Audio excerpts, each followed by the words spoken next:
Selamat datang di channel Cerita Kehidupan. Sebelum lanjut ke cerita selanjutnya, yuk subscribe dan like. Absen dulu di kolom komen ya ah.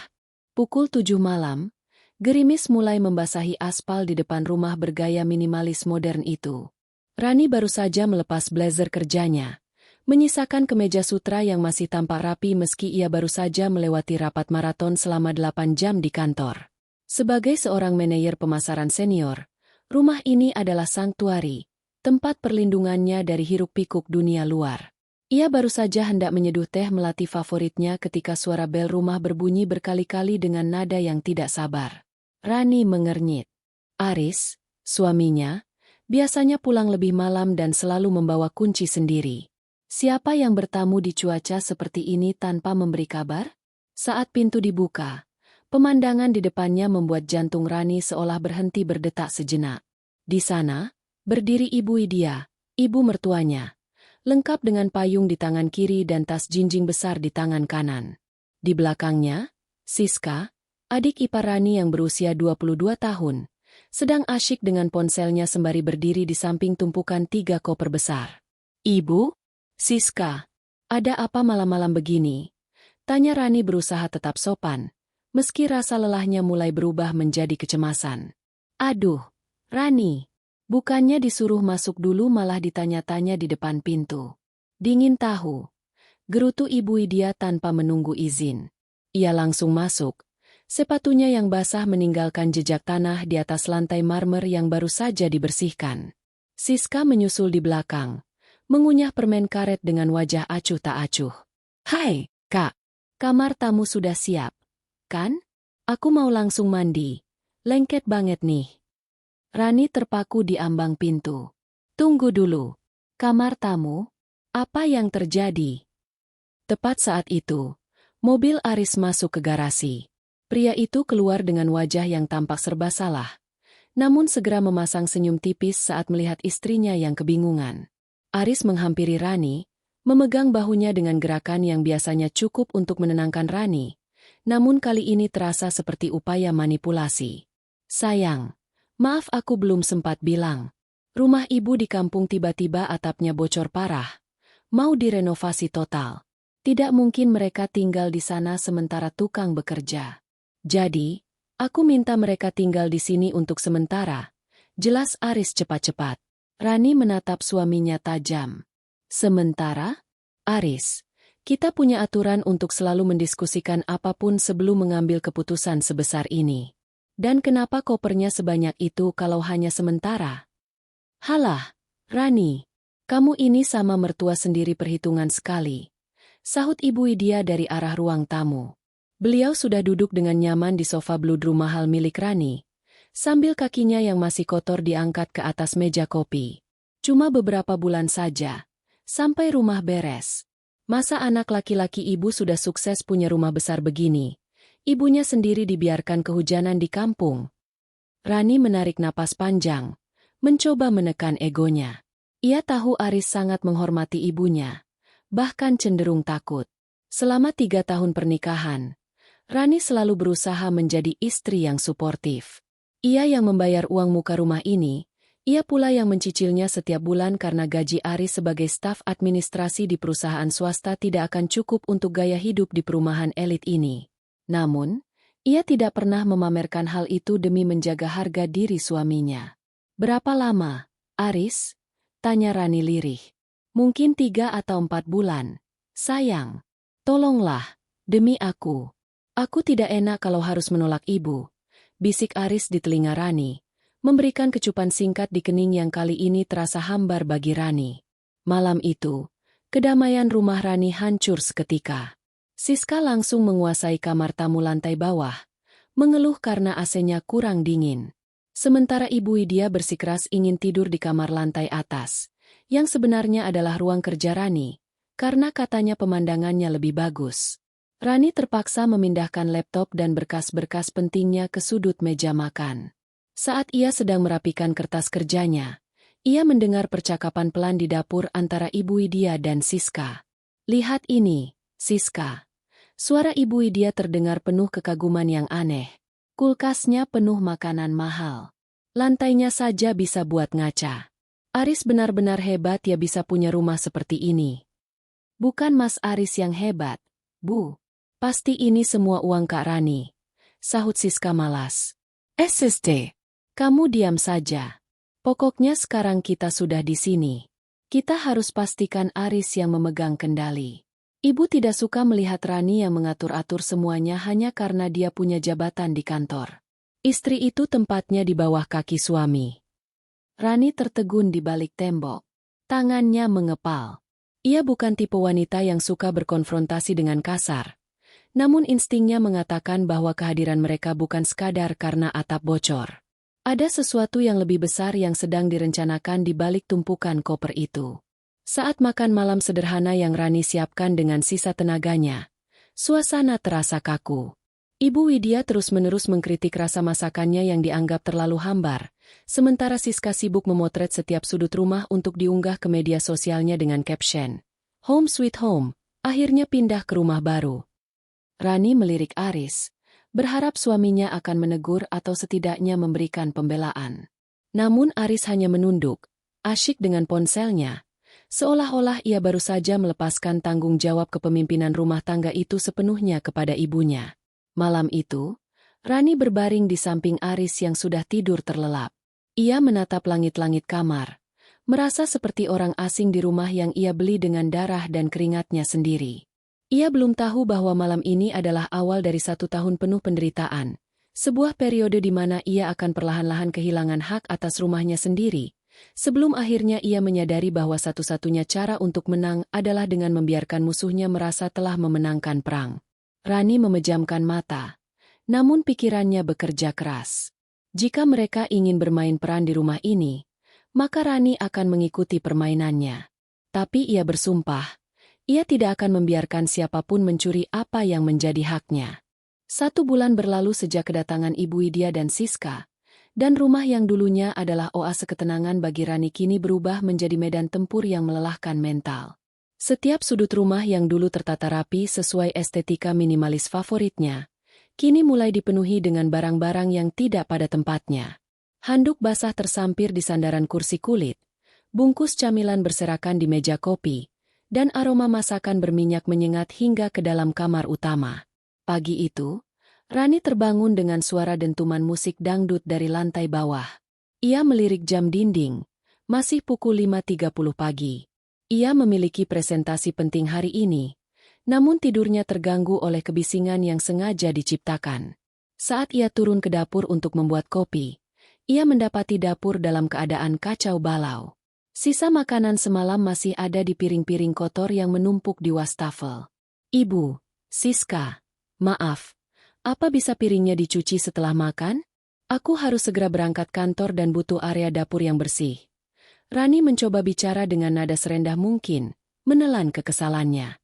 Ibu Widya, yang sedang menggoreng ikan dengan minyak yang memercik kemana-mana, mengotori baksplash marmer putih Rani, menoleh dengan tatapan tidak senang. "Aduh, Rani, baru bangun sudah mengomel. Ibu ini sedang masak untuk suamimu, biar dia semangat kerjanya. Kamu kan istri, harusnya kamu yang bangun lebih pagi dan membereskan ini semua. Bukan malah menyuruh-nyuruh mertua." "Tapi Bu, aku bekerja. Aku yang menanggung cicilan rumah ini dan biaya hidup kita semua. Aku butuh kerjasama di rumah," jawab Rani. Suaranya mulai bergetar. "Cicilan rumah? Aris bilang ini rumah dia," potong Ibu Widya cepat. Matanya menyipit penuh selidik. "Kamu jangan sok berkuasa karena punya gaji besar. Di rumah ini, Aris adalah kepala keluarga. Semua yang ada di sini adalah milik suami. Kamu hanya menumpang hidup pada nama besarnya." Rani tertegun. Menumpang hidup? Ia ingin tertawa getir. Aris bahkan tidak sanggup membayar tagihan listrik rumah ini jika Rani tidak mentransfer uang ke rekeningnya setiap bulan. Namun, di depan ibunya, Aris tampaknya membangun narasi bahwa dialah sang pahlawan, sang pemilik tunggal kejayaan ini. Siska tiba-tiba muncul dari kamar tamu, mengenakan daster sutra milik Rani yang diambil tanpa izin dari lemari. "Kak, parfum yang di meja rias kakak itu wangi banget ya. Aku minta 1 botol boleh kan? Lagian kakak punya banyak. Nggak akan habis juga. Siska, itu pemberian klien dari luar negeri. Itu parfum edisi terbatas. Tolong jangan asal ambil barang-barang kakak. Rani mencoba merebut botol itu. Namun Siska menghindar dengan gesit. Pelit amat sih jadi orang. Mas Aris, lihat nih, Kak Rani marahin aku cuma gara-gara parfum. Teriak Siska dengan nada manja yang dibuat-buat. Aris keluar dari kamar dengan wajah mengantuk. Bukannya menengahi secara adil, ia malah menatap Rani dengan tatapan jengah. Sudahlah, Rani, cuma parfum saja diributkan. Nanti aku belikan lagi yang baru. Jangan bikin suasana pagi jadi keruh. Malu sama tetangga kalau dengar kamu teriak-teriak. Kamu mau belikan yang baru pakai uang siapa, Aris? Tanya Rani tepat di depan wajah suaminya. Aris terdiam sejenak. Wajahnya memerah karena malu sekaligus marah. Ia menarik lengan Rani menjauh dari ibu dan adiknya, membawanya ke sudut ruang makan. Bisa tidak kamu tidak membahas uang di depan mereka? Kamu menjatuhkan harga diriku sebagai suami. Aku sedang berusaha membuat mereka betah. Ibu sudah tua. Siska belum kerja. Apa salahnya kita berbagi sedikit? Berbagi itu kalau ada sisa. Aris. Ini namanya eksploitasi. Semua tagihan kartu kreditmu melonjak karena belanjaan Siska. Ibu setiap hari minta uang belanja 500.000 tapi yang dimasak hanya tempe dan ikan asin. Sisanya entah kemana. Aku tidak keberatan mereka di sini. Tapi tolong, hargai aku sebagai pemilik rumah ini. Bisik Rani dengan air mata yang mulai menggenang. Ini rumah kita, Rani. Bukan rumahmu saja. Jangan sebut-sebut kepemilikan lagi. Aku muak mendengarnya. Pungkas Aris dingin, lalu pergi meninggalkan Rani yang mematung. Dominasi itu tidak berhenti di situ. Di minggu ketiga, Ibu Widya mulai mengundang teman-teman pengajiannya ke rumah tanpa izin Rani. Mereka duduk di ruang tamu mewah itu, mengomentari dekorasi rumah Rani yang dianggap kurang islami atau terlalu kaku. Ibu Widya dengan bangga bercerita betapa suksesnya Aris membelikan rumah ini untuknya, sementara Rani hanya dianggap sebagai pegawai yang membantu-bantu. Rani mulai merasa terasing di rumahnya sendiri. Ia mulai sering mengurung diri di ruang kerja yang kini penuh dengan tumpukan kardus barang-barang Ibu Widya. Di sana, ia merenung. Perubahan sikap Aris begitu drastis. Suaminya yang dulu lembut dan menghargai karirnya, kini berubah menjadi pria yang haus akan pengakuan dan perlahan-lahan mulai membatasi ruang geraknya. Suatu sore, Rani pulang lebih awal karena merasa tidak enak badan. Ia tidak langsung masuk, melainkan duduk sejenak di teras belakang. Lewat jendela yang terbuka sedikit, ia mendengar Siska dan Ibu Widya berbicara di ruang tengah. Bu, kalau Kak Rani diusir, aku mau pakai kamar utamanya ya. Kasurnya empuk banget, terus balkonnya luas. Suara Siska terdengar penuh harap. Sabar, Siska. Masmu sedang mengurus semuanya. Pelan-pelan kita buat Rani tidak betah. Nanti kalau dia yang minta cerai dan pergi sendiri, rumah ini jatuh ke tangan Aris sepenuhnya. Aris sudah bilang, dia sudah tidak tahan dengan sifat Rani yang sombong itu. Dia butuh istri yang lebih penurut, seperti Maya, sahut Ibu Widya. Maya. Nama itu berdesing di telinga Rani seperti peluru. Siapa Maya?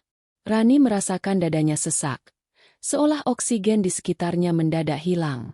Jadi, ini bukan sekadar tentang atap bocor atau renovasi rumah di kampung. Ini adalah sebuah invasi yang terencana.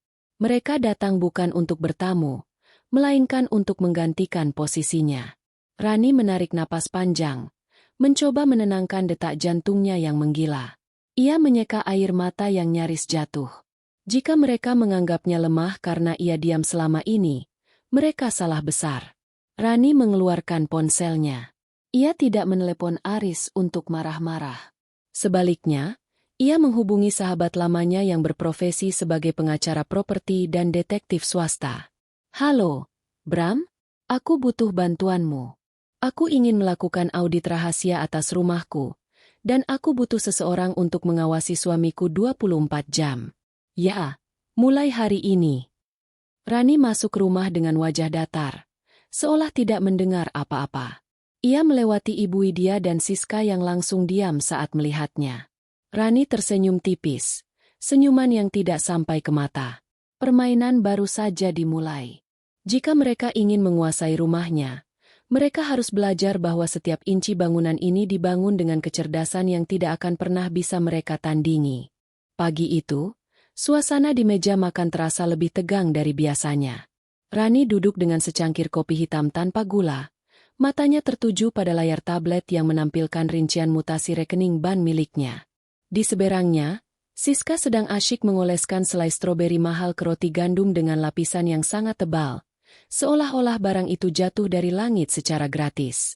Sementara itu, Aris tampak sibuk dengan ponselnya, sesekali tersenyum kecil pada layar, senyum yang tidak pernah lagi ia berikan pada Rani. "Aris," panggil Rani pelan namun tegas. Aris mendongak, sedikit terkejut. "Ya, sayang, ada apa? Pagi-pagi sudah pasang wajah serius begitu." "Aku baru saja mengecek tagihan kartu kredit tambahan yang aku berikan padamu bulan lalu. Kenapa ada transaksi di toko perhiasan sebesar 15 juta rupiah? Dan ada biaya keanggotaan spa premium atas nama Siska." Siska langsung menghentikan kunyahannya. Ia menatap Aris dengan tatapan minta tolong. Ibu Widya yang baru muncul dari dapur dengan sepiring pisang goreng langsung menyambar pembicaraan. "Duh, Rani, kamu ini benar-benar keterlaluan. Siska itu adik iparmu. Dia butuh perawatan supaya cepat dapat jodoh yang levelnya sama dengan Aris. Masa adik seorang pria sukses penampilannya kucel? Malu-maluin keluarga saja." "Masalahnya bukan pada perawatannya, Bu," potong Rani. Suaranya naik 1 oktav.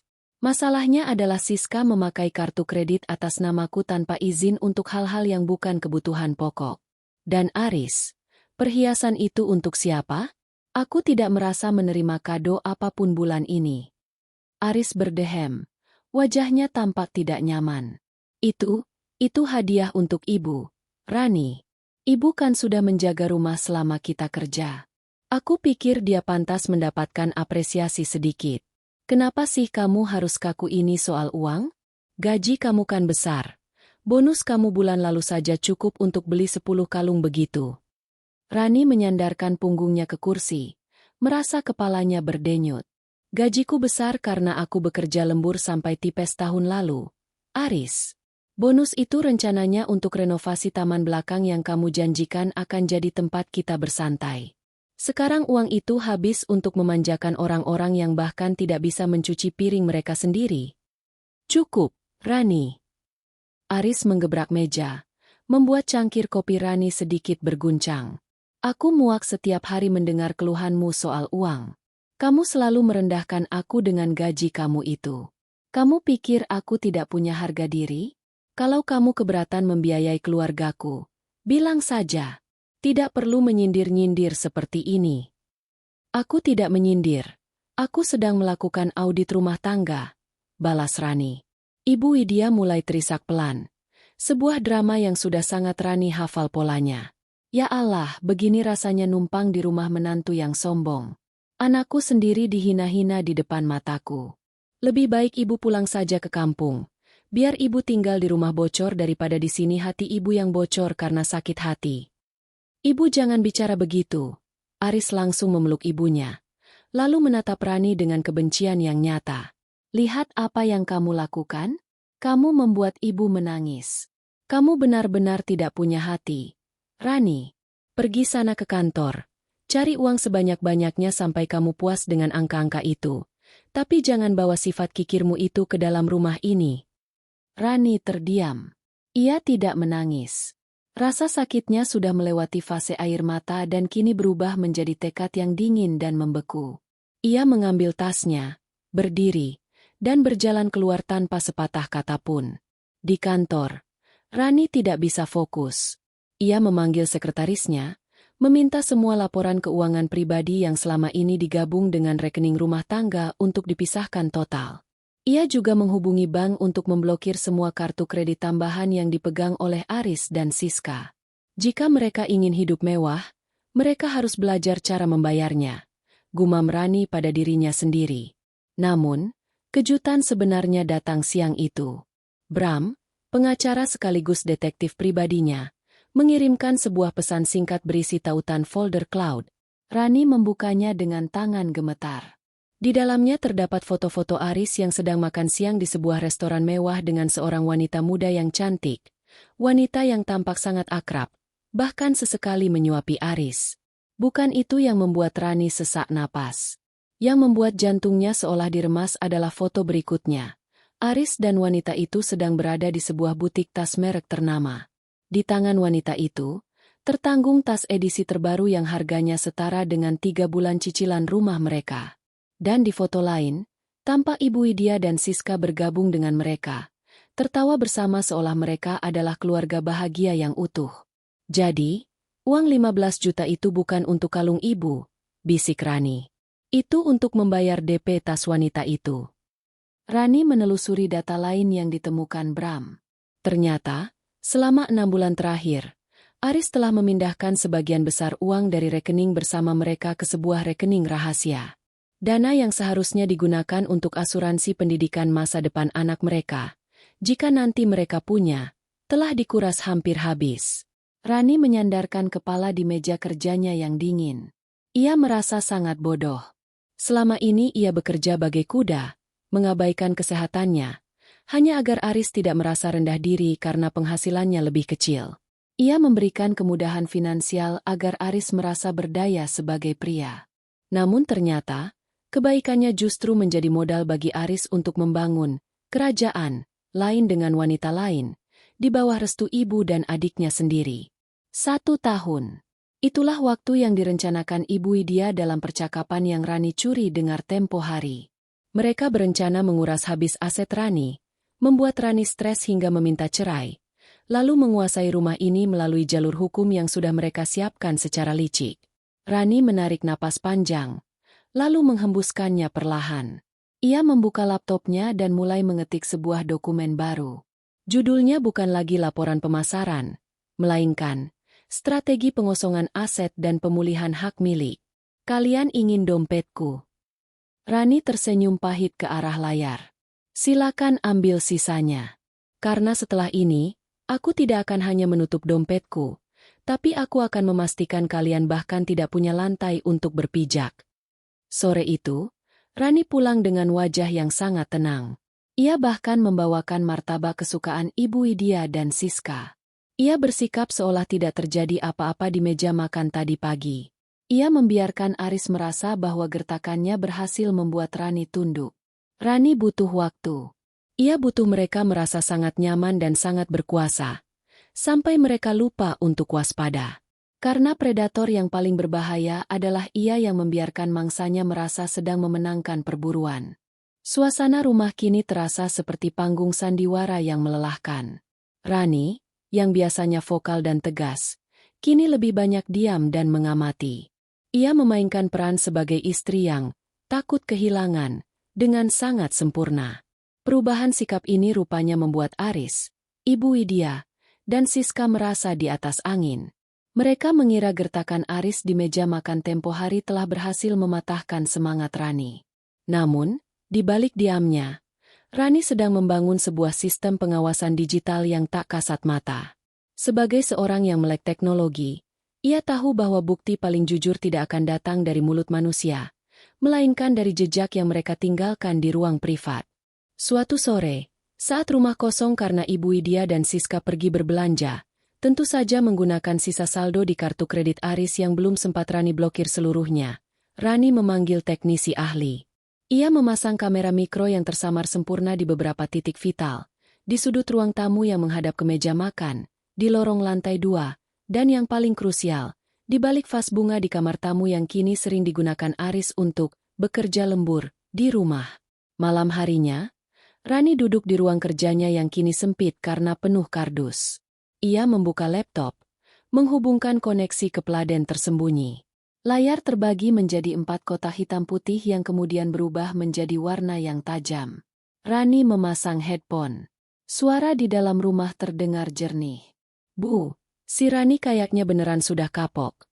Suara Siska terdengar dari speaker.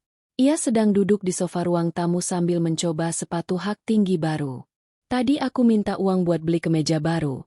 Dia langsung kasih tanpa nanya-nanya lagi. Baguslah, sahut Ibu Widya sambil mengunyah sirih. Wanita sombong seperti dia memang harus ditekan dulu baru tahu rasa.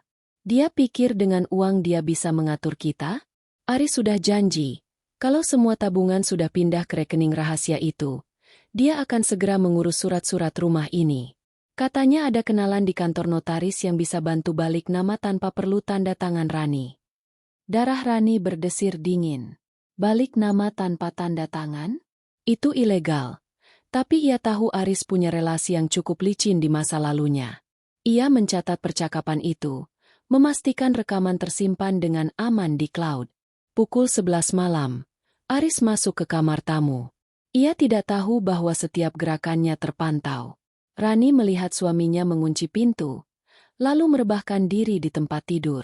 Aris mengeluarkan ponsel cadangan yang selama ini tidak pernah Rani ketahui keberadaannya. Tak lama kemudian, Aris melakukan panggilan video. Rani menahan napas saat wajah seorang wanita muncul di layar laptopnya. Wanita itu cantik, dengan rambut panjang bergelombang dan riasan yang tampak mahal. Inilah Maya. Sayang, aku kangen. Suara Aris terdengar begitu lembut.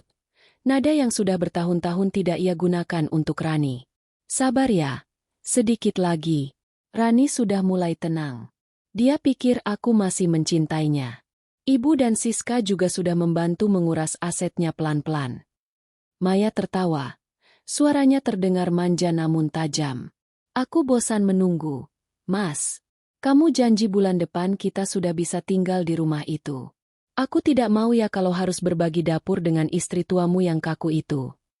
Tentu tidak, Maya. Begitu rumah itu atas namaku, aku akan langsung mengusirnya. Biar dia pergi hanya dengan baju di badan. Dia punya banyak tabungan. Dia tidak akan mati kelaparan. Tapi rumah ini, mobil, dan semua kemewahan ini adalah hakku sebagai ganti rugi karena sudah menahan sabar menghadapi sifat bosinya selama 3 tahun. Ucap Aris tanpa rasa bersalah sedikit pun. Rani mematikan layar laptopnya perlahan.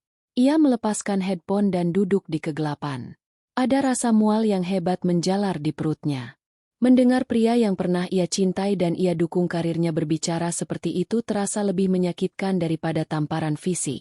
Aris tidak hanya berselingkuh secara fisik, tapi ia sedang merencanakan perampokan sistematis terhadap hidup Rani. Keesokan harinya, Rani bersikap seolah tidak terjadi apa-apa. Ia turun ke bawah dan menemukan Ibu Widya sedang sibuk membongkar lemari pajangan di ruang tamu. Ibu sedang cari apa? Tanya Rani tenang. Ibu Widya tersentak, lalu memasang wajah ketus. Ini. Pajangan kristal ini kayaknya lebih bagus kalau dipindah ke kamarnya Siska. Di sini cuma debuan saja. Lagian, Aris bilang kalau ada barang yang tidak terpakai, boleh diambil. Rani melihat salah satu vas kristal dari Praha, hadiah ulang tahun dari mendiang ayahnya, sudah berada di pelukan Ibu Widya. Itu barang kenangan dari almarhum Papa, Bu. Tolong taruh kembali, kata Rani. Kali ini dengan nada yang sedikit lebih tegas. Halah, kenangan kok disimpan di lemari. Kalau sudah di rumah suami, semua barang jadi milik suami. Kamu jangan membantah terus, nanti kualat. Bentak Ibu Widya. Rani hanya menatap vas itu, lalu beralih menatap mertuanya.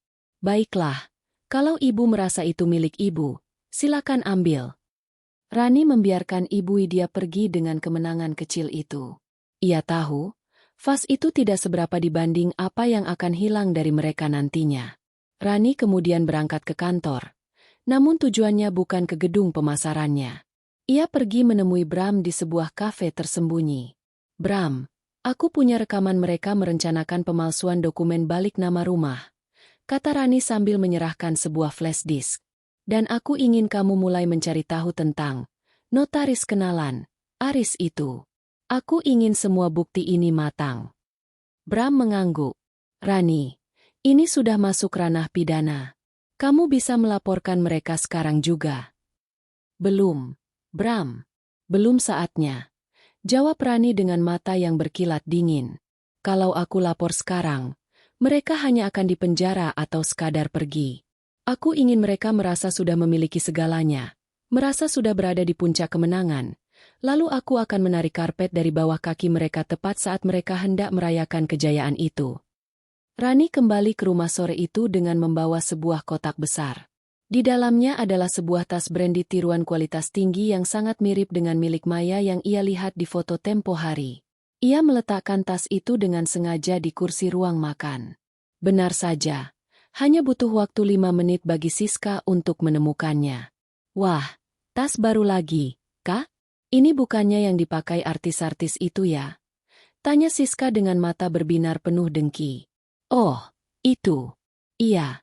Rencananya mau aku kasih buat temanku yang ulang tahun. Kenapa? Kamu mau? Tanya Rani memancing. Mau banget, Kak. Ambil saja kalau kamu suka. Anggap saja hadiah karena kamu sudah menemani Mas Aris selama aku sibuk kerja. Ucap Rani sambil tersenyum manis. Siska memeluk tas itu tanpa curiga sedikitpun bahwa di dalam jahitan tas tersebut, Rani telah menanamkan pelacak GPS dan alat penyadap tambahan. Sekarang, Rani tidak hanya menguasai apa yang terjadi di dalam rumahnya, tapi ia juga bisa mengikuti kemanapun pengkhianatan itu membawanya. Malam itu, saat ia melihat dari layar ponselnya bahwa tas tersebut sedang berada di sebuah apartemen di pinggir kota, tempat tinggal Maya, Rani menyesap tehnya dengan tenang. Selamat menikmati hadiah dariku, Maya. Nikmati setiap detiknya, karena itu adalah tiket masukmu menuju kehancuran yang sudah kurancang. Minggu-minggu berikutnya adalah periode di mana Rani menjalani hidup dalam 2 dimensi yang bertolak belakang. Di permukaan, ia adalah istri yang semakin pasif, bahkan cenderung tunduk. Ia membiarkan Ibu Widya mengubah tata letak ruang tamu sesuka hati. Ia membiarkan Siska memakai sepatu-sepatu mahalnya hingga lecet. Bahkan, ia mulai sering pulang terlambat dengan alasan lembur, memberikan ruang bagi Aris untuk merasa bebas membawa dunianya ke dalam rumah. Namun, di dimensi lain, dimensi yang hanya diketahui oleh Rani dan Bram, sebuah operasi senyap sedang berlangsung dengan presisi militer. Rani menyebutnya sebagai operasi sterilisasi. Setiap sore, Rani tidak benar-benar berada di kantor saat ia bilang lembur. Ia berada di sebuah kantor kecil di sudut kota, berhadapan dengan tumpukan map legal. Rumah ini, Rani, ujar Bram sambil menunjuk sertifikat asli yang sudah ia amankan di dalam brankas kantornya. Sertifikat ini atas nama ayahmu, Pak Gunawan. Secara hukum, hak pakai yang diberikan kepada kamu dan Aris bisa dibatalkan kapan saja oleh pemilik sah.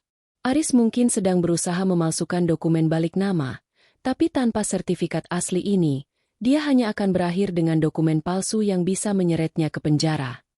Rani mengangguk tenang. Biarkan dia melanjutkannya. Bram. Aku ingin dia mengeluarkan uang banyak untuk menyogok notaris palsunya itu. Biarkan dia menguras sisa tabungannya untuk membeli rumah yang tidak akan pernah menjadi miliknya. Langkah kedua Rani adalah pembersihan finansial. Selama setahun terakhir, ia telah menyadari bahwa Aris memanfaatkan rekening bersama untuk keperluan pribadinya dan Maya. Rani tidak langsung menutup rekening itu. Sebaliknya, ia mulai melakukan pengalihan arus. Setiap bulan, ia memindahkan dana dari rekening gajinya ke sebuah akun perwalian atas nama ibunya yang tidak bisa dilacak oleh Aris. Ia meninggalkan jumlah yang cukup di rekening bersama agar Aris tidak curiga. Namun ia juga mengatur agar semua tagihan rutin, listrik, internet, air, hingga iuran lingkungan, mulai menunggak secara sengaja. Rani telah mengatur agar notifikasi tunggakan itu hanya masuk ke email pribadinya, bukan dalam bentuk surat fisik yang bisa dilihat Ibu Widya. Aku ingin semua fasilitas ini mati tepat di saat mereka merasa sudah menjadi raja dan ratu di rumah ini, bisik Rani pada Bram. Suatu malam, Rani pulang dan menemukan suasana rumah sangat ramai. Ada aroma bakaran sate di taman belakang. Saat ia melangkah masuk, ia melihat Aris, Ibu Widya, Siska, dan seorang wanita yang ia kenali dari rekaman kamera mikro, Maya.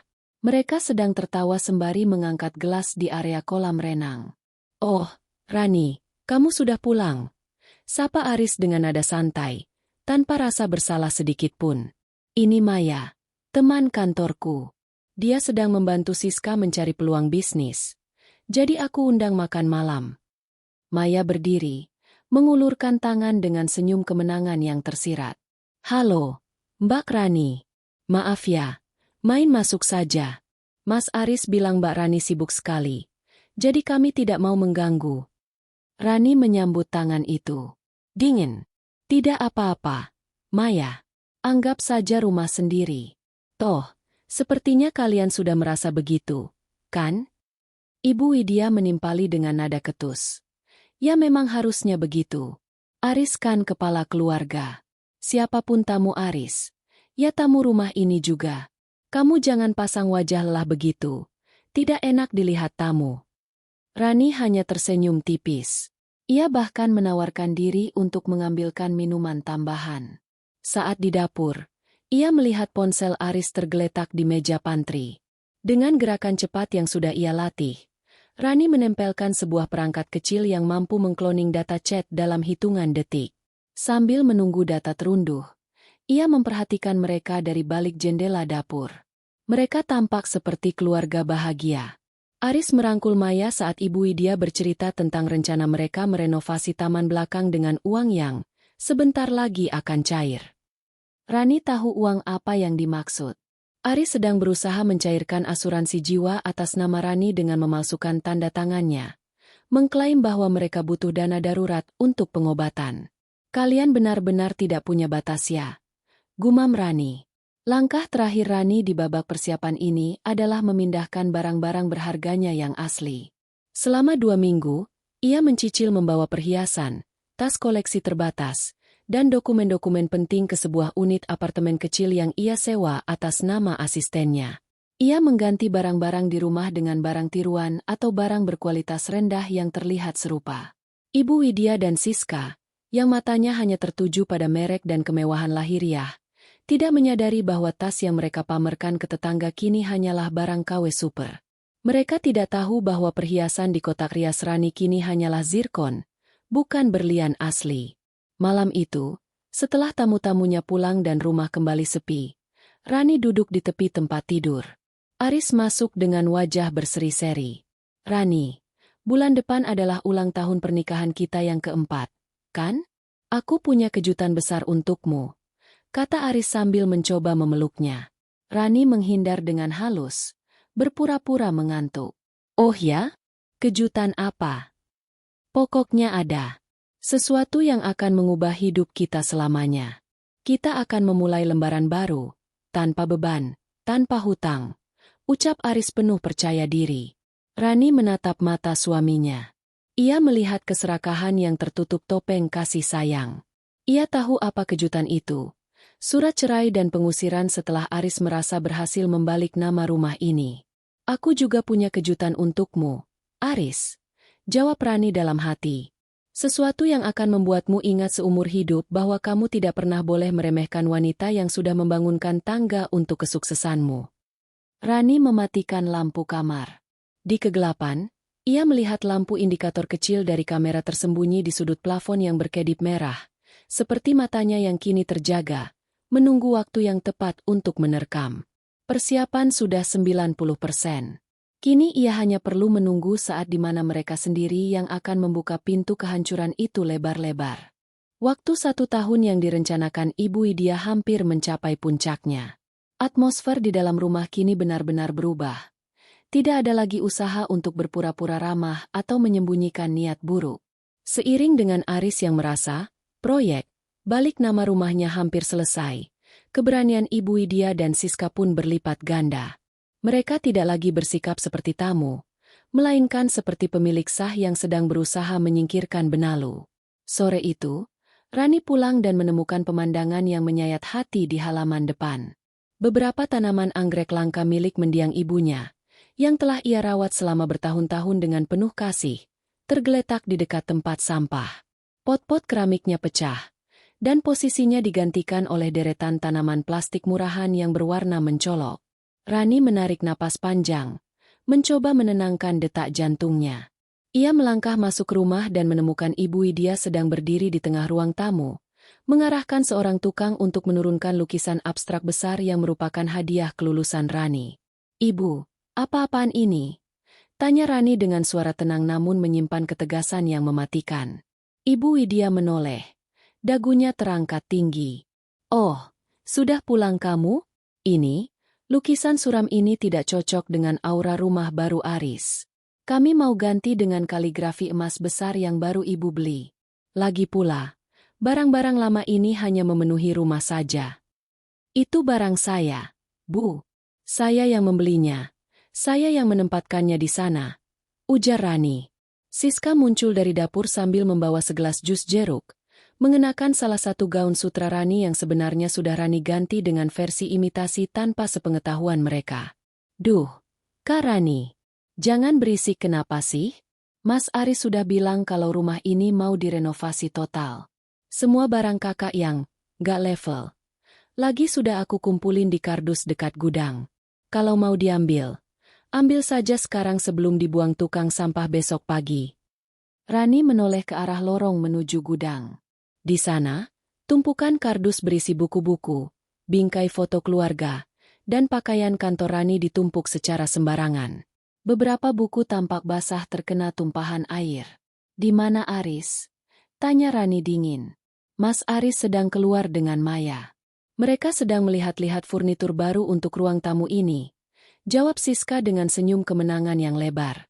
Katanya, "Maya lebih suka gaya klasik royal. Jadi, gaya minimalis kamu yang membosankan ini harus pergi." Rani tidak membalas. Ia hanya menatap mereka berdua, lalu berjalan menuju kamarnya. Namun, langkahnya terhenti di depan pintu. Kuncinya telah diganti. "Oh, ibu lupa bilang," teriak Ibu Widya dari ruang tamu tanpa rasa bersalah. Kamar utama mulai malam ini dipakai Aris untuk menyiapkan berkas-berkas penting. "Kamu tidur saja di kamar tamu bawah. Atau di sofa juga tidak apa-apa. Toh, tidak lama lagi kamu juga tidak akan tidur di sini lagi, kan?" Rani merasakan amarah yang membuncah. Namun ia segera menekannya. Ini adalah bagian dari rencana. Ia butuh mereka merasa sangat berkuasa hingga mereka melakukan kesalahan fatal. Rani hanya mengangguk, mengambil tas kerjanya, dan turun ke lantai bawah menuju kamar tamu yang kini pengap dan penuh debu.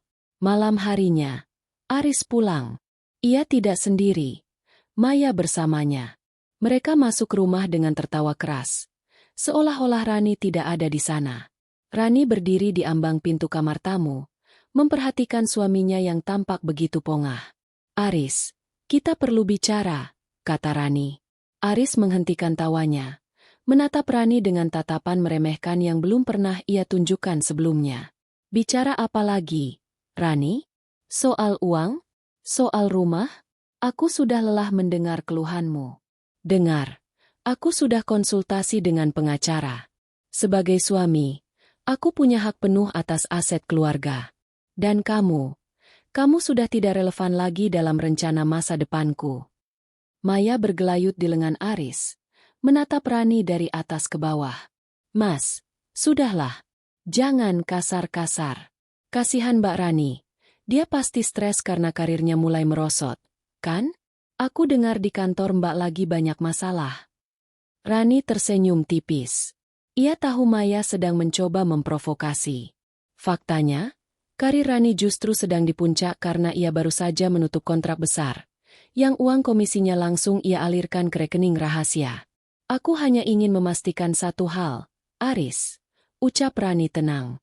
"Apakah kamu yakin dengan apa yang kamu lakukan sekarang? Membuang barang-barangku, mengganti kunci kamar, dan membawa wanita lain ke rumah saat kita masih terikat pernikahan." Aris tertawa mengejek. "Yakin?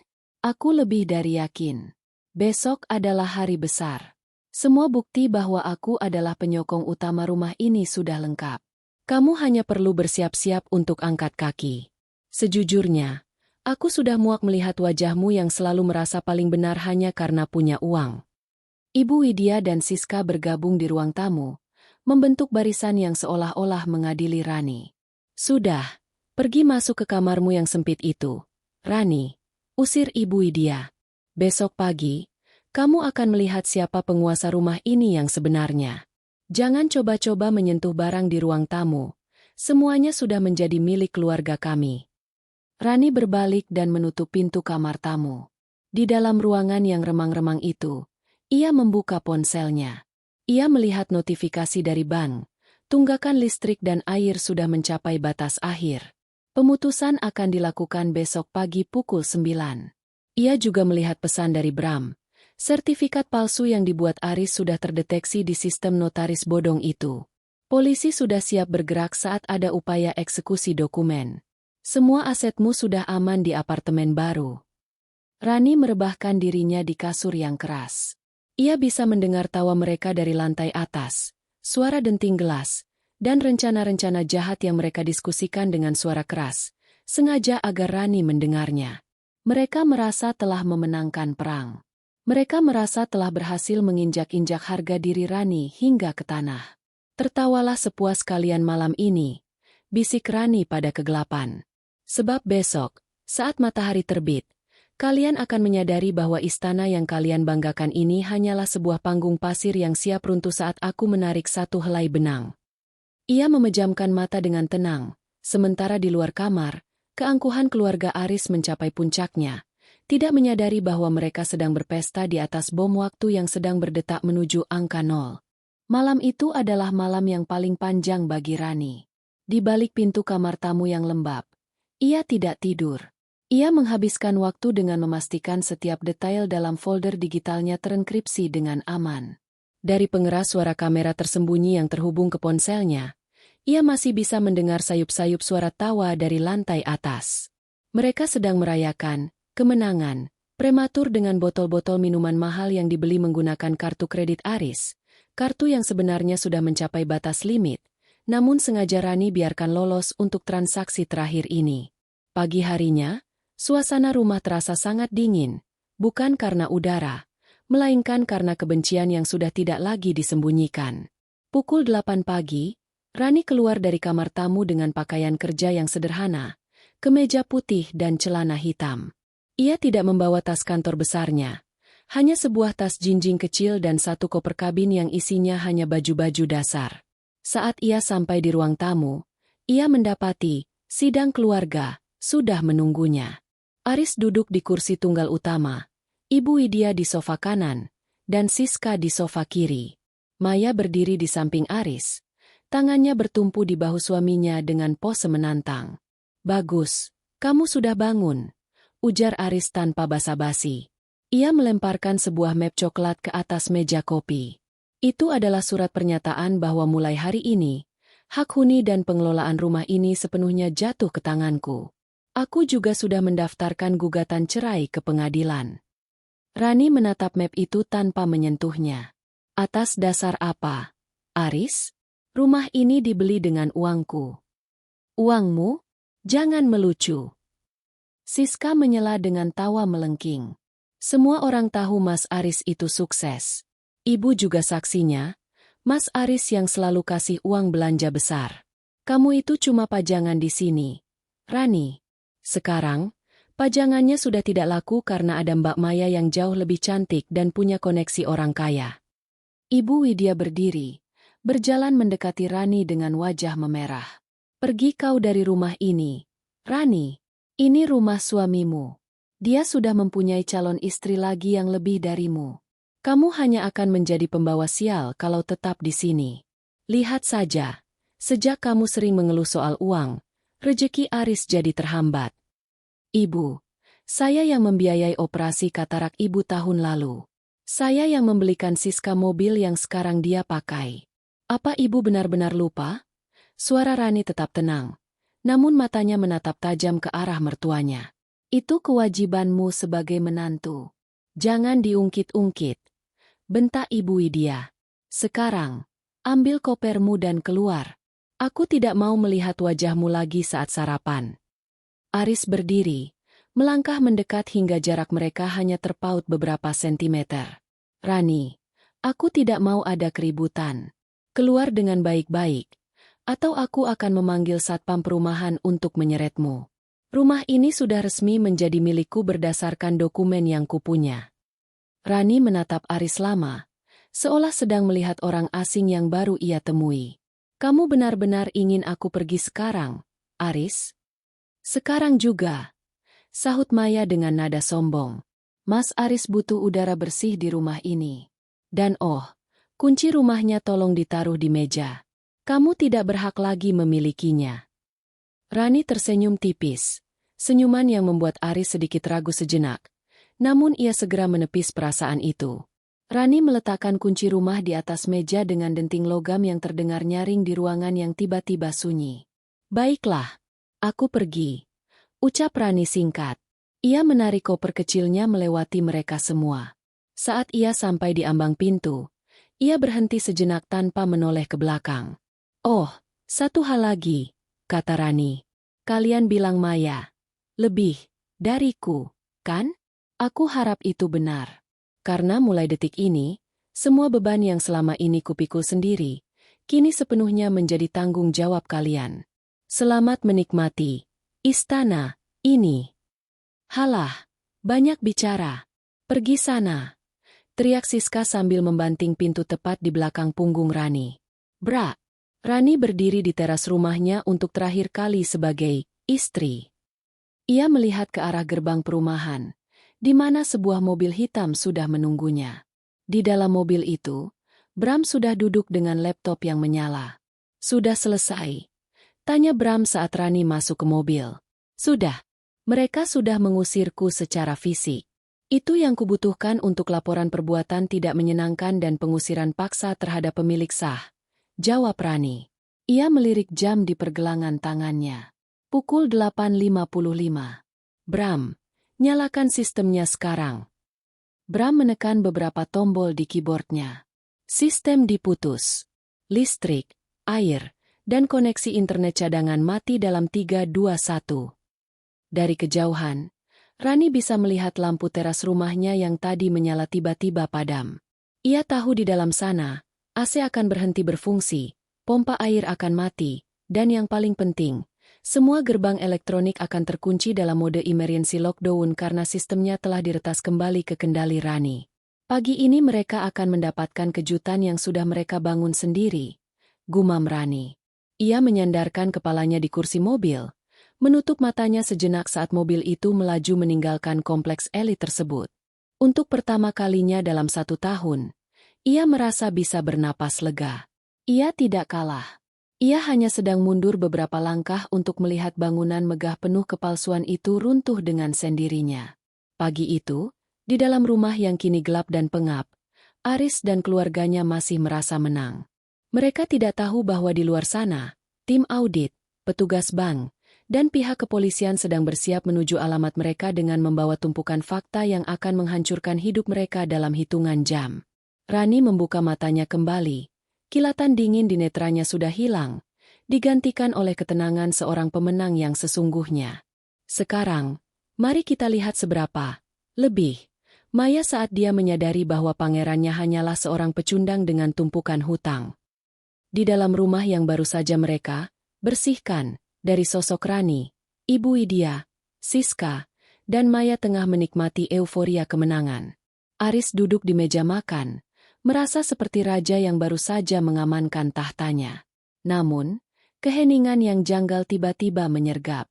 Suara dengung AC yang biasanya menjadi latar suara rumah mewah itu mendadak berhenti. Lampu gantung kristal di ruang makan berkedip sekali, lalu padam sepenuhnya. Aris, kenapa lampunya mati? Kamu belum bayar listrik? Tanya Ibu Widya sambil mengipasi lehernya yang mulai berkeringat. Tidak mungkin, Bu. Rani selalu mengatur debit otomatis untuk semua tagihan. Mungkin hanya pemadaman bergilir, jawab Aris tenang, meski ada sedikit keraguan dalam suaranya. Ia mencoba menyalakan keran wastafel untuk mencuci tangan, namun hanya terdengar suara decit pipa yang kering. Air tidak mengalir setetes pun. Mas, airnya juga mati. Aku mau mandi, rambutku masih penuh rol, teriak Siska dari kamar tamu. Maya, yang sedang mematut diri di cermin ruang tamu menggunakan pencahayaan dari ponselnya, mulai merasa tidak nyaman. Mas Aris, ini tidak lucu. Masa rumah semewah ini mati lampu dan mati air bersamaan? Aku gerah sekali. Aris mulai panik. Ia mencoba menghubungi layanan pelanggan PLN dan PAM. Namun ia menyadari bahwa nomor ponselnya tidak terdaftar sebagai pemilik akun. Saat itulah, sebuah ketukan keras terdengar di pintu depan. Bukan ketukan bertamu yang sopan, melainkan gedoran yang penuh otoritas. Duk, duk, duk. Buka pintunya. Kepolisian dan petugas jurusita bank. Sebuah suara bariton berteriak dari luar. Aris dan Ibu Widya saling berpandangan. Wajah mereka pucat pasi. Polisi? Jurusita? Aris, apa yang kamu lakukan? Tanya Ibu Widya dengan suara gemetar. Aku tidak melakukan apa-apa. Bu, pasti ada salah paham. Aris bergegas ke depan, membuka pintu dengan tangan gemetar. Ia menyangka bisa menggertak mereka dengan statusnya sebagai pemilik rumah. Di depan pintu, berdiri dua petugas berseragam polisi. Seorang pria berjas rapi yang membawa map berlogo bank besar. Dan yang paling mengejutkan, Rani. Ia berdiri di belakang mereka, mengenakan kacamata hitam, tampak tenang dan berwibawa. Saudara Aris? Tanya pria berjas itu. Kami di sini untuk melaksanakan perintah pengosongan aset dan penyitaan barang-barang yang terlibat dalam sengketa hutang piutang serta dugaan pemalsuan dokumen. Apa-apaan ini? Ini rumah saya. Saya punya surat-suratnya. Teriak Aris sambil menunjukkan map coklat yang tadi ia banggakan di depan Rani. Petugas bank itu tersenyum dingin. Surat yang Anda pegang adalah dokumen palsu. Notaris yang mengeluarkannya, Saudara Hendra, telah kami amankan pagi ini atas tuduhan sindikat pemalsuan sertifikat. Sertifikat asli rumah ini masih atas nama Bapak Gunawan, ayah dari Ibu Rani, dan tidak pernah dipindah tangankan. Ibu Widya maju ke depan, mencoba berteriak pada Rani. Rani, apa yang kamu lakukan pada anakku? Kamu sengaja mau mempermalukan kami, ya? Rani melangkah maju, melepas kacamata hitamnya perlahan. Ibu, 1 tahun ini saya membiayai kalian bukan karena saya bodoh. Saya memberi kalian waktu untuk menunjukkan siapa kalian sebenarnya. Dan tadi malam, kalian sudah membuktikannya dengan mengusir saya dari rumah milik ayah saya sendiri. Tapi Aris bilang ini rumahnya. Maya menyela, wajah cantiknya kini tampak kusut karena panik. Rani menatap Maya dengan tatapan kasihan. Maya, Aris bukan hanya tidak punya rumah ini. Dia juga punya hutang pribadi sebesar 2 miliar rupiah yang ia pinjam dari bank dengan menjaminkan asuransi jiwa saya yang tanda tangannya ia palsukan. Karena asuransi itu sudah saya batalkan kemarin sore, pihak bank menuntut pelunasan instan.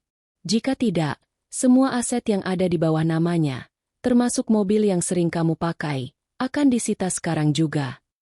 Tepat saat itu, beberapa petugas mulai masuk dan menempelkan stiker dalam pengawasan bank pada televisi besar, sofa beludru, dan kulkas 2 pintu di dapur. Jangan. Itu sofa baru. Itu punya kami. Teriak Siska mencoba menghalangi petugas, namun seorang polwan segera menahannya. Semua barang ini dibeli dengan kartu kredit atas nama Ibu Rani yang pembayarannya macet karena saudara Aris menyalahgunakan dana tersebut. Jelas petugas polisi. Kami memiliki bukti rekaman dari Ibu Rani mengenai rencana penggelapan aset ini. Aris jatuh terduduk di lantai teras yang panas. Dunianya runtuh seketika. Rani, tolong. Jangan begini. Kita bisa bicarakan ini baik-baik. Aku suamimu. Kamu mantan suamiku. Aris.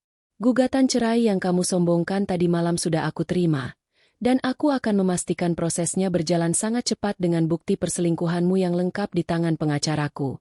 Jawab Rani tanpa emosi. Ibu Widya mulai meratap. Duduk di lantai sambil memukuli dadanya. Ya Allah, nasib kita bagaimana? Kita mau tinggal di mana? Rani membungkuk sedikit ke arah mertuanya. Ibu bisa pulang ke kampung. Oh, saya lupa memberitahu. Rumah di kampung itu tidak pernah direnovasi, kan? Uang yang saya kirim untuk renovasi ternyata dipakai Aris untuk menyewa apartemen untuk Maya. Jadi, selamat kembali ke rumah yang bocor, Bu.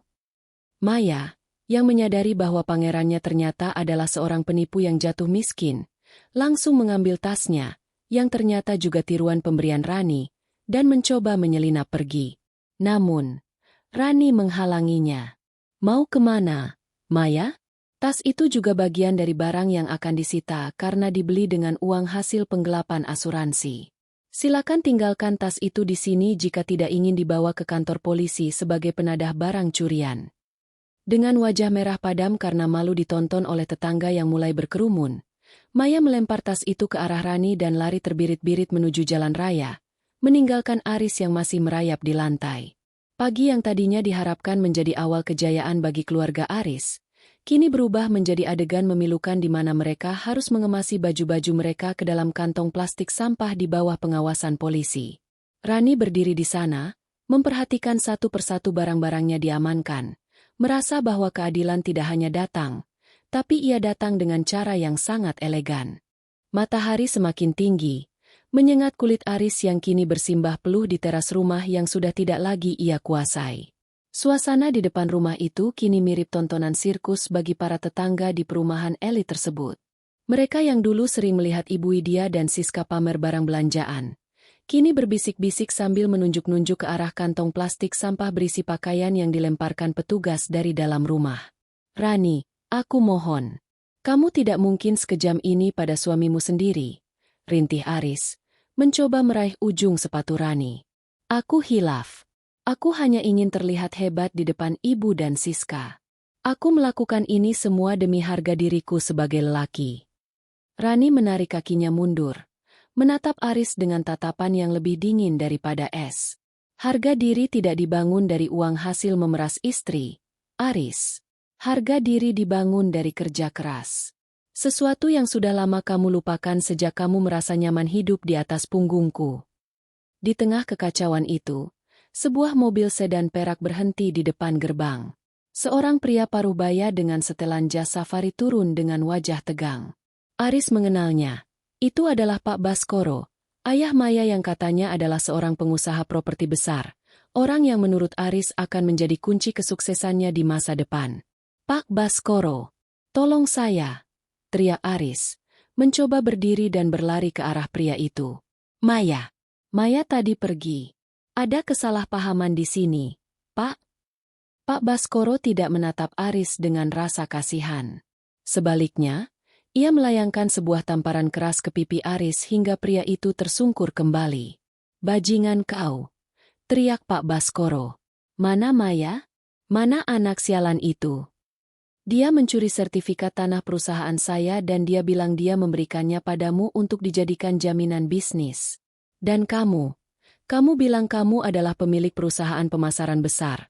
Tapi ternyata kamu hanya seorang pengangguran yang hidup dari ketiak istri. Aris terbelalak. Sertifikat? Bisnis? Tidak, Pak. Maya bilang dia yang akan membiayai pernikahan kami dengan uang pribadinya.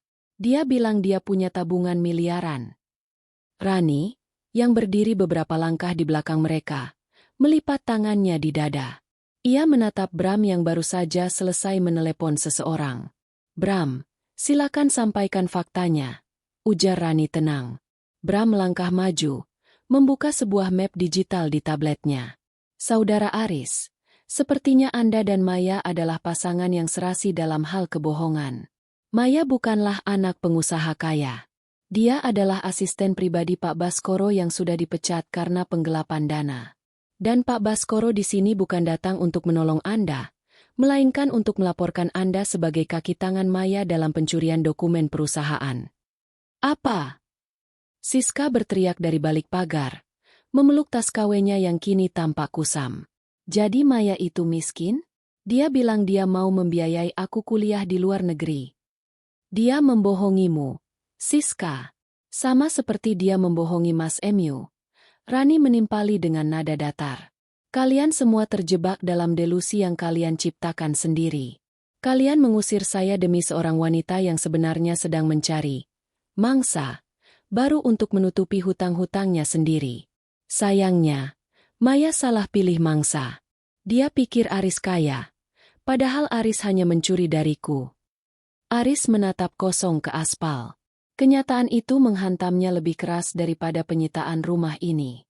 Maya, Wanita yang ia puja, yang ia jadikan alasan untuk mengkhianati Rani, ternyata hanya seorang penipu yang lebih licik darinya. Maya tidak mencintainya. Maya hanya butuh seseorang untuk disalahkan saat masalah hukumnya meledak. Ibu Widya mulai meraung lagi. Kali ini lebih histeris. Aris, apa yang kamu lakukan? Kita kehilangan rumah ini, kita kehilangan uang, dan sekarang kamu akan masuk penjara karena perempuan itu. Diam, Bu, bentak Aris. Namun suaranya pecah oleh tangisan. Petugas kepolisian kemudian mendekati Aris. Saudara Aris, berdasarkan laporan dari Pak Baskoro dan bukti-bukti pemalsuan dokumen yang diserahkan oleh pengacara Ibu Rani, Anda harus ikut kami ke kantor polisi untuk pemeriksaan lebih lanjut. Tunggu, Rani, tolong aku. Aku tidak tahu soal pencurian sertifikat Pak Baskoro itu. Aku hanya dititipkan dokumen oleh Maya.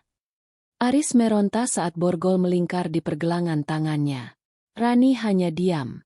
Ia memperhatikan suaminya diseret masuk ke mobil polisi. Di matanya tidak ada dendam, hanya kekosongan yang amat sangat. Ia telah memberikan segalanya untuk pernikahan ini, cinta, waktu, dan finansial, namun dibalas dengan pengkhianatan yang sistematis. Saat mobil polisi itu mulai melaju, Rani beralih menatap Ibu Widya dan Siska yang kini berdiri lemas di trotoar di samping tumpukan baju mereka yang berantakan. Rumah ini akan digembok sekarang, kata Rani pada mereka. Barang-barang pribadi kalian yang bukan merupakan aset yang disita bank, sudah saya taruh di gudang depan. Silakan bawa pergi sekarang sebelum truk pengangkut sampah datang sore nanti. Rani, tolonglah. Nak, berikan kami sedikit uang untuk ongkos pulang ke kampung. Pinta Ibu Widya dengan suara parau. Harga dirinya sudah hancur lebur. Rani membuka dompetnya, mengeluarkan selembar uang Rp50.000. Ini cukup untuk ongkos bus ke terminal. Untuk selanjutnya, silakan Ibu dan Siska belajar bagaimana rasanya hidup dari hasil keringat sendiri, bukan dari hasil merampas milik orang lain. Rani menyerahkan kunci rumah yang baru kepada petugas bank untuk dikelola sementara selama masa audit. Lalu ia berjalan menuju mobilnya sendiri tanpa menoleh lagi. Di dalam mobil, ia melihat ke cermin. Wajahnya tampak lelah, namun matanya bercahaya. Ia telah melewati neraka selama 1 tahun, namun ia keluar sebagai pemenang tanpa harus mengotori tangannya dengan kekerasan. Kemana kita, Bu Rani? Tanya sopir pribadinya. Ke apartemen baru, jawab Rani. Dan setelah itu, tolong hubungi notaris. Saya ingin memastikan semua aset keluarga saya dipagari dengan hukum yang lebih ketat.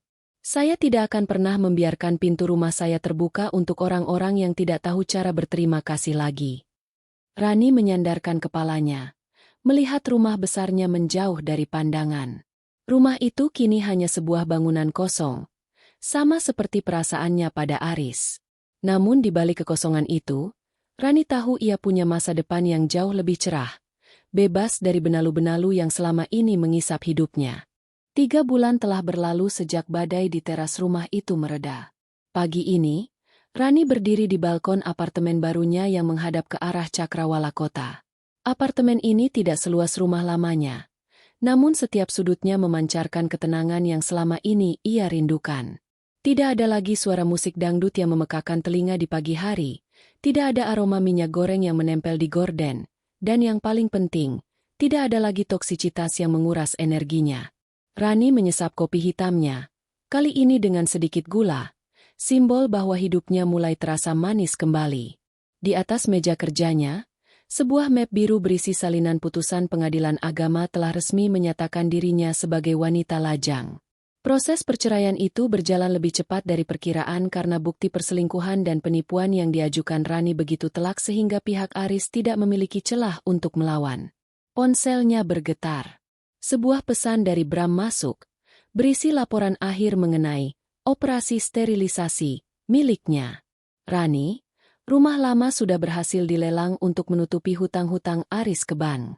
Karena sertifikat aslinya milik ayahmu, sisa uang lelang setelah pelunasan hutang dipindahkan ke rekeningmu sebagai ahli waris sah. Aris dijatuhi hukuman 4 tahun penjara atas pemalsuan dokumen dan penggelapan. Maya masih buron, namun kabarnya dia terlihat di pinggiran kota, Bekerja sebagai buruh cuci untuk menyambung hidup karena namanya sudah masuk daftar hitam perbankan seluruh Indonesia. Rani meletakkan ponselnya. Ada rasa lega. Namun bukan rasa puas yang jahat. Ia tidak merasa bahagia melihat orang lain menderita. Ia hanya merasa tenang karena keadilan telah ditegakkan. Sore itu, Rani memutuskan untuk mengunjungi rumah lamanya untuk terakhir kali sebelum pemilik baru menempatinya. Ia ingin mengambil satu barang yang tertinggal di gudang depan. Sebuah kotak kayu kecil berisi surat-surat lama ibunya. Saat mobilnya berhenti di depan rumah itu, ia melihat dua sosok wanita yang tampak lusuh sedang duduk di trotoar seberang jalan. Rani mengenali mereka. Itu Ibu Widya dan Siska. Pakaian mereka tidak lagi bermerek. Siska mengenakan kaos oblong yang sudah luntur warnanya, sementara Ibu Widya tampak jauh lebih tua dengan rambut yang memutih tak beraturan. Mereka tampaknya sedang menunggu seseorang atau mungkin hanya meratapi nasib di depan bangunan yang pernah mereka klaim sebagai milik mereka. Begitu melihat Rani turun dari mobil, Siska berdiri dengan ragu, namun Ibu Widya hanya menunduk malu. Tidak ada lagi teriakan, "Pergi kau dari rumah ini," yang dulu begitu lantang terdengar. "Kak Rani." Suara Siska terdengar serak. Ia melangkah mendekat, namun terhenti oleh tatapan datar Rani. "Kak, kami tinggal di kontrakan sempit di pinggiran. Ibu sakit-sakitan. Tolonglah, Kak, sedikit saja untuk obat ibu." Rani berhenti sejenak, menatap mantan adik iparnya. "Siska, setahun yang lalu, aku menanggung semua biaya hidupmu. Aku membelikanmu mobil, baju, dan perhiasan. Tapi apa yang kamu lakukan? Kamu merencanakan pengusiranku bersama Maya." "Aku hilaf, Kak. Aku dipengaruhi Mas Aris dan Maya," isak Siska. "Bukan hilaf, Siska. Itu pilihan," potong Rani dengan tenang. "Kalian memilih untuk serakah. Kalian memilih untuk tidak tahu berterima kasih. Sekarang, kalian juga harus memilih untuk belajar hidup dari nol. Aku tidak akan memberimu uang, karena uangku tidak akan pernah menyembuhkan penyakit mentalmu yang selalu merasa berhak atas milik orang lain." Rani mengeluarkan sebuah kartu nama dari tasnya. Bukan kartu namanya, melainkan kartu nama sebuah balai latihan kerja milik temannya. "Jika kamu benar-benar ingin berubah, datanglah ke sana. Bilang kamu ingin belajar menjahit atau memasak. Mereka akan memberimu keahlian, bukan santunan. Itu satu-satunya bantuan yang akan kuberikan." Rani melangkah masuk ke gudang, mengambil kotak kayunya, dan kembali ke mobil tanpa menoleh lagi. Di spion, ia melihat Ibu Widya mencoba berdiri untuk mengejarnya, namun akhirnya jatuh terduduk kembali, menangisi penyesalan yang datang terlambat. Perjalanan pulang terasa sangat melegakan. Rani menyadari bahwa balas dendam terbaik bukanlah dengan menyiksa musuh, melainkan dengan menjadi versi diri sendiri yang paling bahagia dan tak terjangkau oleh mereka. Ia telah membuktikan bahwa ia bukan sekadar pajangan di rumah Aris. Ia adalah arsitek dari hidupnya sendiri. Malam itu, Rani mengadakan syukuran kecil-kecilan di apartemennya bersama Bram, sekretarisnya, dan beberapa teman setianya. Suasana penuh tawa dan kehangatan. Di tengah acara, Bram mengangkat gelasnya. "Untuk Rani, ratu yang sesungguhnya, yang membangun istananya bukan dari batu bata orang lain, tapi dari ketegaran hatinya sendiri." Rani tersenyum lebar, membalas dentingan gelas mereka. Ia tahu, babak baru hidupnya baru saja dimulai. Rumah lamanya mungkin sudah hilang, namun ia telah membangun rumah yang lebih kokoh di dalam dirinya sendiri. Sebuah tempat yang tidak akan pernah bisa dikuasai atau diusir oleh siapapun. Keesokan paginya, Rani berangkat ke kantor dengan langkah yang ringan. Ia memiliki proyek besar yang menanti, dan kali ini, hasil jerih payahnya akan sepenuhnya miliknya. Ia bukan lagi istri yang underestimated. Ia adalah Rani Indah Lestari, seorang wanita yang tahu cara mempertahankan miliknya dan cara melepaskan apa yang tidak lagi layak untuknya. Istana yang dulu menjadi perangkap bagi musuh-musuhnya, kini telah menjadi masa lalu. Dan Rani, sang ratu, kini tengah membangun kerajaan barunya dengan fondasi kejujuran dan kekuatan yang abadi. Tamat.